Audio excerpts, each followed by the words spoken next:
บัดจังจีปฐมสมกรุบនឹងជំរាបសួរដល់ប្រធានមន្ត្រីអប់រំទាំង20រាជធានីខេត្តសូមគោរពដល់ប្រធានការិយាល័យអប់រំទាំងកម្រិតមធ្យមសិក្សានិងកម្រិតបឋមសិក្សាក៏ដូចជាមន្ត្រីការិយាល័យបាទទាំងពីរកម្រិតរួមទាំងគណៈនាយករងលោកគ្រូដែលទទួលបន្ទុកផ្នែក ICT នៅតាមបណ្ដាសាលាទាំង20រាជធានីខេត្តបាទចឹងសម្រាប់វីដេអូមួយនេះខ្ញុំសូមចែករំលែកអំពីរបៀបនៃការរៀបចំនៅការវិភាគសម្រាប់ឆ្នាំសិក្សាបាទអញ្ចឹងដើម្បីយើងអាចធ្វើការរៀបចំកាលវិភាគបានដោយដែលលោកគ្រូបានជ្រាបជាព័ត៌មានហើយថាគឺតកតងនឹងការរៀបចំកាលវិភាគនៅក្នុងឆ្នាំសិក្សាចាស់នេះគឺក្រុមការងារបានដាក់ជាការអនុវត្តជូនដូចគ្នាដែរ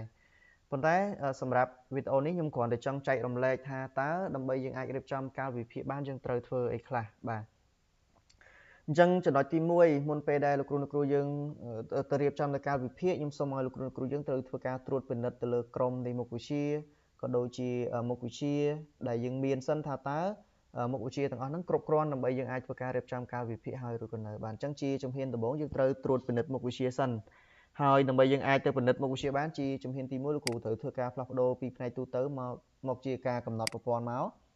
បាទបន្តមកទៀតលោកគ្រូមើលមកខាងឆ្វេងដៃយើងឃើញមានមុខងារជាច្រើនអញ្ចឹងលោកគ្រូមើលពីលើចុះក្រោមលេខរៀងទី4បាទនៅកន្លែងមុខវិជ្ជាលោកគ្រូចុចមកអញ្ចឹងបន្តមកទៀតយើងមកពិនិត្យមើលទី1យើងពិនិត្យក្រុមនៃមុខវិជ្ជាសិនឧទាហរណ៍ថាឥឡូវខ្ញុំសតទៅតាមលំដាប់លេខរៀង1 2 3សិនបាទអញ្ចឹងនៅក្នុងចំណុចនេះដោយសារតែមានមុខវិជ្ជាមួយចំនួនយើងចុច row perfect ទៅដើម្បីយើងមើលទាំងអស់បាទនេះគឺជាក្រុមនៃមុខវិជ្ជាដែលយើងមាន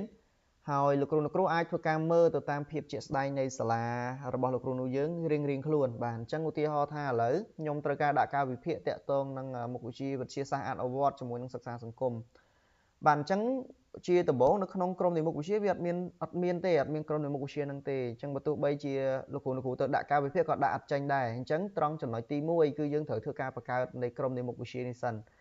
បាទអញ្ចឹងដើម្បីយើងអាចដាក់ការវិភាគបានណាលោកគ្រូយើងចុចបង្កើតក្រុមមុខវិជ្ជាមកបាទចុចប៊ូតុងបង្កើតដែលនៅខាងលើផ្នែកខាងស្ដាំដៃនេះបន្តមកទៀតយើងធ្វើការជ្រើសរើសនៅភូមិសិក្សាអញ្ចឹងត្រង់ចំណុចនេះខ្ញុំភ្ជាប់ទៅតែម្ដងដោយសារតែយើងមានទាំងកម្រិតបឋមយើងមានទាំងកម្រិតមធ្យមអញ្ចឹងឧទាហរណ៍ឥឡូវខ្ញុំនិយាយចំណុចទី1ខ្ញុំនិយាយពីកម្រិតបឋមសិនអញ្ចឹងចំពោះកម្រិតបឋមយើងជ្រើសរើសកម្រិតបឋមមកបើសិនបើក្នុងករណីដែលលោកគ្រូជាកម្រិតអនុវិទ្យាល័យឬក៏កម្រិតមធ្យមហ្នឹងគឺយើងធ្វើការជ្រើសរើសជាមួយគ្នាទៅឧទាហរណ៍ថាខ្ញុំជ្រើសរើសទាំង3កម្រិតឲ្យហើយហ្មងទៅមានកម្រិតបឋមផងកម្រិតអនុវិទ្យាល័យផងកម្រិតវិទ្យាល័យផងបាទយើងចុចធ្វើការរក្សាទុកមកអញ្ចឹងមានន័យថាមុខវិជ្ជាដែលខ្ញុំក្រុមនៃមុខវិជ្ជាដែលខ្ញុំបង្កើតមួយនេះគឺខ្ញុំបង្កើតសម្រាប់3កម្រិតហើយជាការបង្កើតនៃក្រុមមុខវិជ្ជាមានន័យថាយើងបង្កើតតែម្ដងទេយើងប្រើទាំង3កម្រិតហ្នឹងតែម្ដងអញ្ចឹងយើងចាប់ផ្ដើមធ្វើការបង្កើតមកត្រង់ការពិពណ៌នានេះគឺយើងធ្វើការបំពេញនៅគឺយើងធ្វើការបំពេញនៅឈ្មោះនៃក្រុមមុខវិជ្ជារបស់យើងអញ្ចឹងឧទាហរណ៍ថាមុខវិជ្ជាគឺបាទវិទ្យាសាស្ត្រអនុវត្តមកខ្ញុំដាក់នេះដាក់ឲ្យបានប្រើទាំង3លោកគ្រូបាទវិទ្យាសាស្ត្រខ្ញុំដាក់ចិត្តទៅវិទ្យាសាស្ត្របូកនឹងសិក្សាបាទសង្គមបាទលោកគ្រូត្រូវចាំថាដើម្បីយើងយកមុខវិជ្ជានេះទៅដាក់នៅក្នុងការវិភាគបានជាពិសេសកម្រិតបឋមចំពោះកម្រិតបឋមមុខវិជ្ជាដែលយើងដាក់ហ្នឹងគឺដាក់មុខវិជ្ជាគឺថាយើងដាក់មុខវិជ្ជាគោលប៉ុន្តែមុខវិជ្ជាដែលយើងបញ្ចូលបន្ទុកហ្នឹងមុខវិជ្ជារងទេបាទអាហ្នឹងណាលោកគ្រូអញ្ចឹងយើងធ្វើការបង្កើតមកអញ្ចឹងខ្ញុំបង្កើតមុខវិជ្ជាគោលមួយសិនគឺក្រុមនៃមុខវិជ្ជាហ្នឹងឯងបាទខ្ញុំដាក់ដូចគ្នាលេខកូដគឺខ្ញុំដាក់ថា SC បូក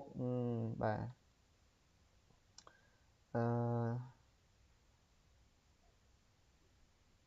បាទយើងដាក់ SC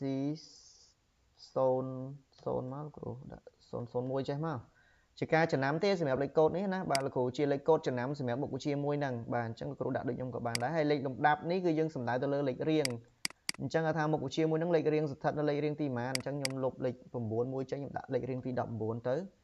បាទបន្តមកទៀតយើងធ្វើការរក្សាទុកទៅអញ្ចឹងខ្ញុំបានក្រុមនៃមុខវិជ្ជាមួយហើយលោកគ្រូ scroll ចុះក្រោមមកយើងមកមើលមុខវិជ្ជាយើងបង្កើតមិញនេះលោកគ្រូគឺវិទ្យាសាស្ត្របូកនឹងសិក្សាសង្គមបាទលេខរៀងទី19បាទអញ្ចឹងឥឡូវយើងបានក្រុមនៃមុខវិជ្ជាមួយហើយបន្តមកទៀតយើងត្រូវទៅបង្កើតមុខវិជ្ជាសិនបាទដើម្បីយើងយកទៅដាក់នៅក្នុងការវិភាគបានណាបាទអញ្ចឹងយើងចូលលើមុខវិជ្ជាបន្តមកយើងចុចប៊ូតុងបង្កើតហើយនៅត្រង់ចំណុចក្រុមនេះគឺយើងជ្រើសរើសមកក្រុមនៃមុខវិជ្ជារបស់យើងមិញនេះវិទ្យាសាស្ត្របូកនឹងសិក្សាសង្គមកម្រិតភូមិសិក្សាគឺយើងប្រើទាំង3កម្រិតអញ្ចឹងខ្ញុំជ្រើស ទី1ខ្ញុំជ្រើសព្រោះនៅកន្លែងភូមិសិក្សានេះយើងជ្រើសបានម្ដងមួយណាលោកគ្រូបាទយើងជ្រើសមកខ្ញុំបង្កើតកម្រិតបឋមមុនមុខវិជ្ជាគឺខ្ញុំដាក់មុខវិជ្ជាដូចគ្នាឈ្មោះឲ្យដូចគ្នានឹងតែម្ដងសំទោសលោកគ្រូនៅត្រង់មុខវិជ្ជានេះលោកគ្រូមិនបាច់ចាំបាច់បំពេញទេនេះយើងមកជ្រើសរើសប្រភេទនៃកម្មវិធីសិនបន្តមកទៀតកម្រិតថ្នាក់តើកម្រិតថ្នាក់យើងបង្កើតសម្រាប់កម្រិតមួយណាអញ្ចឹងណាលោកគ្រូដោយសារតែក្រុមនៃមុខវិជ្ជាហ្នឹងគឺខ្ញុំបង្កើតមិញគឺទាំង3កម្រិតអញ្ចឹងឥឡូវខ្ញុំបង្កើតសម្រាប់កម្រិតបឋមសិនទី1ហើយបន្តមកទៀតមុខវិជ្ជាហ្នឹងតើយើងយកបន្ទុកអត់អញ្ចឹងជាក់ស្ដែងថាក្រុមនៃមុខវិជ្ជាយើងអត់យកបន្ទុកទេអញ្ចឹងយើងអត់ចាំបាច់ select ទេបាទតែចំពោះកម្រិតមធ្យមសិក្សា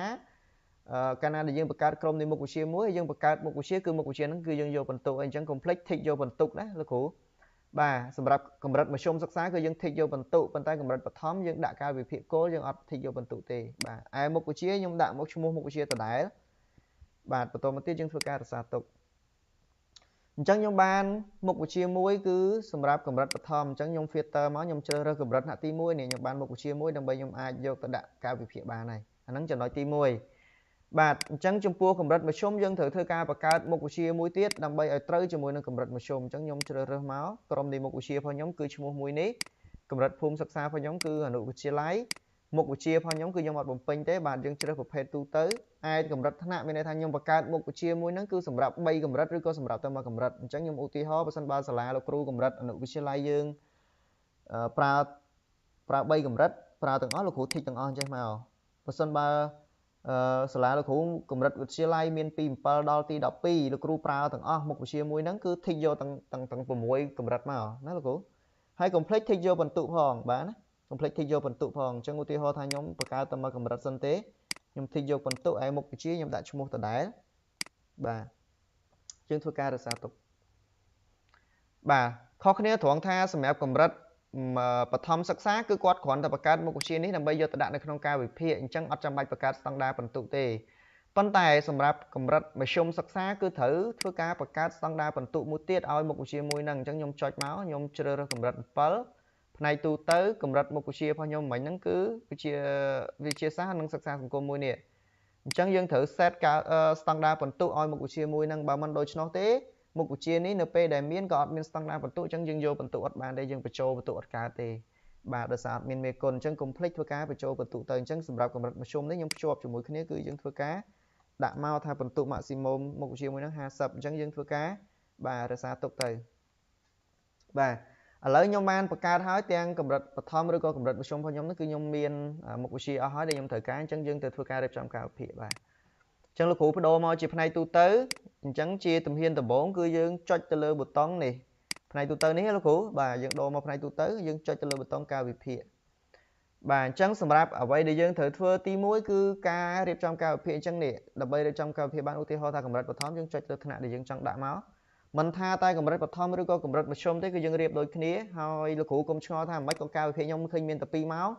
បាទជាការឧទាហរណ៍ខ្ញុំដាក់តែ2ម៉ោងជូនទេតែចំពោះសាលាលោកគ្រូប្រកាសជាឃើញម៉ោងពេញលេញបាទអញ្ចឹងយើងធ្វើការដាក់កាលវិភាគគាត់មកអញ្ចឹងដើម្បីដាក់បានលោកគ្រូចុចប៊ូតុងបង្កើតរហ័សនៅខាងលើ